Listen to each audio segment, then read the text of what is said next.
السلام علیکم ورحمۃ اللہ وبرکاتہ۔ عزیز طلباء و طالبات، حضرت علی رضی اللہ تعالی عنہ کی دو خصوصیات بڑی نمایاں ہیں۔ ایک ان کا استغنا کہتے ہیں بے نیازی کو، بے التفاتی کو، دنیا سے بے رغبتی۔ یہ دو خصوصیت حضرت علی رضی اللہ تعالیٰ عنہ میں تھی۔ حضرت علی رضی اللہ تعالیٰ عنہ کے پاس ایک مرتبہ فالودہ لایا گیا تو اس کو کھانے سے انکار کر دیا اور کہنے لگے کہ یہ فالودہ، اس کی خوشبو بہت عمدہ ہے اور یہ بہت لذیذ ہے اور اس کا رنگ حسین ہے، لیکن پھر بھی میں اس کو نہیں کھانا چاہتا۔ کیوں نہیں کھانا چاہتے تھے؟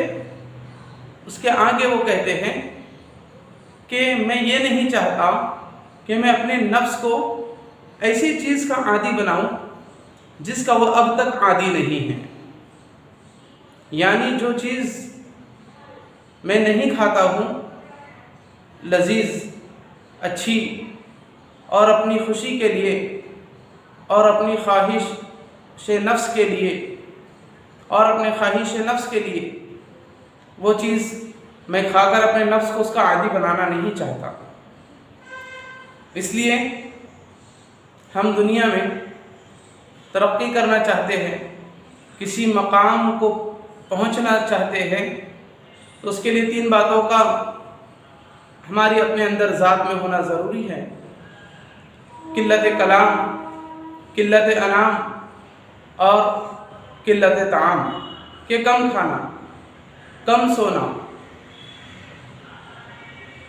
اور کم بات کرنا۔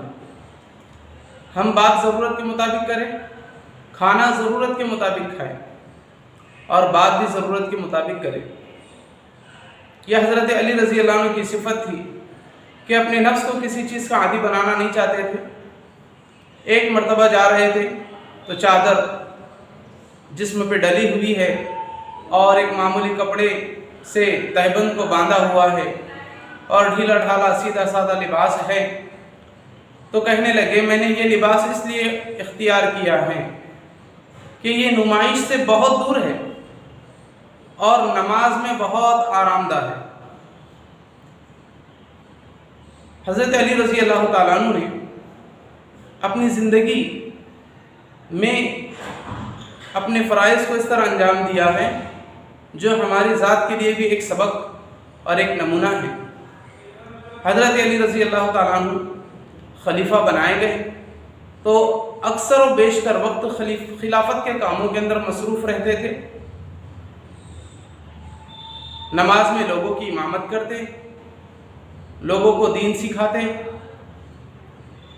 اور لوگوں کی خیریت دریافت کرتے، بازاروں کا گشت لگاتے، خرید و فروخت کرنے والوں کی نگرانی کرتے اور کبھی کبھی معائنہ کرنے والوں کو اچانک بھیج دیتے کہ جا کر دیکھیں کہ عمال کا سلوک عوام کے ساتھ کیسا ہے۔ بیت المال آتا، وہ تمام کا تمام بیت المال لوگوں میں تقسیم کر دیتے اور تقسیم کرنے کے بعد 2 رکعت ادا کرتے کہ اللہ تعالیٰ شکر ہے کہ میرے پاس یہ مال نہیں رہا اور یہ سب حقداروں تک جن کا حق تھا ان تک پہنچ گیا۔ کپڑے پھٹ جاتے تو خود سیتے، جوتی پھٹ جاتی تو خود اس کی مرمت کر لیتے۔ حضرت علی رضی اللہ عنہ بادشاہ ہے، خلیفہ ہے اور گھر میں کوئی خادمہ نہیں ہے، خادم نہیں ہے کہ ان کی کوئی مدد کر دیتا۔ خود حضرت فاطمہ رضی اللہ تعالی عنہ گھر کا کام کاج خود ہی انجام دیا کرتی